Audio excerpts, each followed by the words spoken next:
That's let's turn attention now to health matters. It's World Malaria Day, and the United Nations wants government to accelerate the fight against the ailment. Now, next report, senior correspondent Jacqueline Ogoh delves into the impact of malaria in pregnant mothers, their unborn babies, and children under the age of 5. Malaria is more common in the rainy season.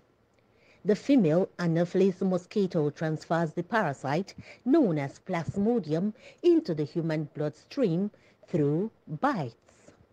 The placenta, the new organ in a pregnant woman through which her baby is fed in the womb, is mostly where the malaria parasite prefers to make its dwelling place. And when it is loaded up there, trouble begins. Let's start from the life cycle of the malaria itself. When it gets to the system, part of the life cycle is a situation where it affects the red blood cell. When it breaks down that red blood cell, it can lead to anemia in pregnant women, which means that the blood level of the woman is very low. And you know, the woman is not the only one using the blood. The blood is serving the woman and the child. It means that the amount of blood that gets to the child, that takes vitamins to the child, becomes compromised. Also, this Plasmodium, as they have the capacity to breach the placenta barrier, which means that they can get into the womb. And when they get there, they can affect the child. In fact, they can cause premature delivery. Also, these plasmodiums can affect the growth of the child while the child is in the womb. And then by the time the woman is giving birth, the woman gives birth to a low birth weight child. And then they can also cause abortion. We call it spontaneous abortion, especially in the first trimester. Malaria can cause abortion in a pregnant woman. So you can see all this cascade of things makes it very dangerous in a pregnant woman. In an unborn child, malaria is deadly for major reasons. Now, there's a concept you call cerebral malaria.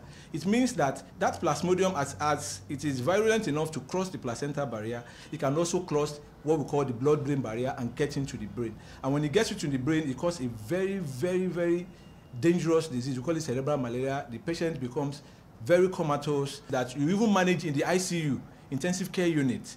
It can cause anemic heart failure in children. In fact, it affects their kidney as well. So that's how dangerous malaria can be in children and pregnant women. Doctors say patients should not stop taking malaria drugs even when they start feeling better, because when they stop, the parasite gathers strength to hit back again with malaria by devising its own strategy to resist malaria drugs. When the mosquito bites you, it gets the plasmodium and then give it to another person. So if you have a resistant strain in your body already, and then the mosquito is biting you and taking it, the mosquito is going to transfer the resistant strain to the next person who will be having it for the first time. So it will be difficult to treat that person with one drug at a time. The person gets treated, then comes back again, there's a relapse. If we stick to whatever treatment you are giving, the fact that you take the drug for the first time and you feel relieved does not mean you have finished your treatment. Complete that range, that timeline of treatment that's given to you. It will help everybody a lot. The Africa Regional Body of the World Health Organization says Nigeria has the highest burden of malaria in the world and accounts for 27% of the prevalence rate of the disease. To stay away from malaria, doctors say sleep under treated mosquito nets. Keep your environment clean. Don't allow stagnant water around you. Clear bushes and drains around your home to ensure the deadly mosquitoes don't invade your habitation through your nonchalance about health safety. Jacqueline Ogoh, TVC News, Lagos.